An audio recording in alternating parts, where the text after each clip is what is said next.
लुटेरी बीवी। नीता का परिवार उसकी शादी कराना चाहता है, पर नीता को अपने बॉयफ्रेंड से ही शादी करनी होती है, जिसके लिए परिवार तैयार नहीं होता। इन्हीं सब उलझनों के बीच नीता के पापा उसकी मर्जी के खिलाफ राघव और नीता की शादी करा देते हैं।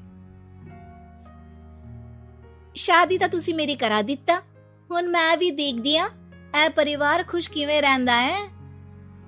अपने गुस्से के चलते नीता शादी के अगले ही दिन से परिवार में सबको उल्टे जवाब देना, किसी की कोई बात ना सुनना और अपने मन मुताबिक रहना शुरू कर देती है, जिससे घर में सबको दिक्कत होती है, लेकिन नीता को कोई कुछ नहीं बोलता। एक दिन सास नीता के पास आती है। बहू की गल, तुसी किवें नाल या किसी गल से नाराज हो? तुहानू मेरी फिक्र करन दी कोई लोड़ नहीं, मैं ठीक हाँ। ऐसा बोल नीता वहां से चली जाती है, पर सास की बात उसके मन में रह जाती है। शादी के अगले दिन से ही मैं सब दे नाल किन्ना औखा भी है किता, फिर भी आ मेरे तो इन्ने प्यार नाल गल किवें कर सकदी आ। मानू नफरत करनी नहीं आउंदी, ऐस करके वो सोचती है कि एक ना एक दिन तुम्हारा गुस्सा भी खत्म हो जाऊगा। यह कदे नहीं हो सकता। इससे पहले राघव कुछ बोलता, नीता का मोबाइल बजने लगता है, जिस पर राघव वहां से चला जाता है और नीता फोन पर बात करने लगती है। जिसके बाद अगले दिन से नीता की जैसे ही आत्मा बदल गई हो, वो बिना किसी के बोले घर के सारे काम कर देती है। उसकी ऐसी काया पलट देख राघव और उसकी माँ हैरान रह जाते हैं। बहू तबियत शबियत ठीक सी? तबियत छड्डो मां, मैनू लगदा इसदा दिमाग हिल गया।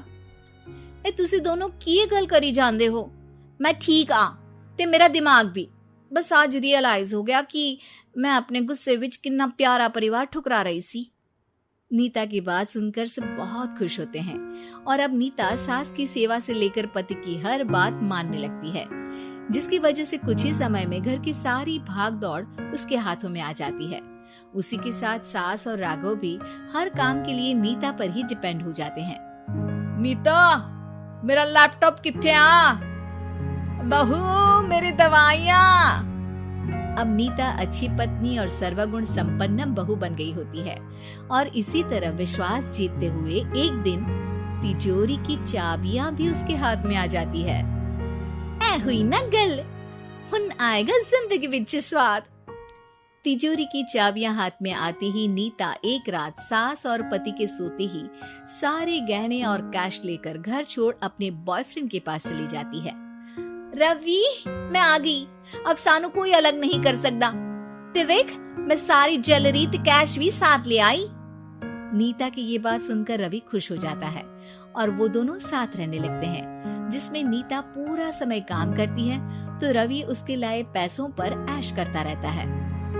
मैं तेरे तो प्यार कर दिया ता करके ससुराल छड़ाई, और एक तू आ जो पैसों दे आगे कुछ भी नहीं देखता। ओ महारानी अपने काम तो काम रख, मेरे ते जुबान लड़ान दी जरूरत नहीं, वरना इस घर तो बाहर कर देना है। ऐ मेरा घरा तेरा ससुराल नहीं, जीवे मन किया रहली इते रहन लाई, हाथ चला जुबान नहीं। रवि की बातें सुन नीता के सिर पर जैसे आसमान ही टूट जाता है। एक तेरे घर के मैंने अपने माँ पियो नाल उस भले चंगे ससुराल नु भी धोखा दिता ते तू छड्ड परे, मेरी ही गलती आ जे अखा उत्थे तेरे प्यार दा पर्दा डाल उस दिन फोन ते तेरी गल्ला विच आ गई। जे नहीं आउंदी ता आज खुशी नाल उथे ही बैठी होनी सी। ए भाषण उन्ना दियो जिससे इसका फर्क पड़े, मेरे कॉल नौटंकी नहीं। रवि वहां से चला जाता है और नीता रोती पछताती वहीं बैठ जाती है। हाय रब्बा, ए मैं की कर दिता, उस घर विच भी वापस नहीं जा सकती।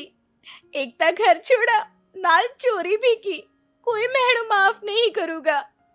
घर कैसे वापस जाए इसी डर से नीता रवि का घर छोड़ नहीं सकती।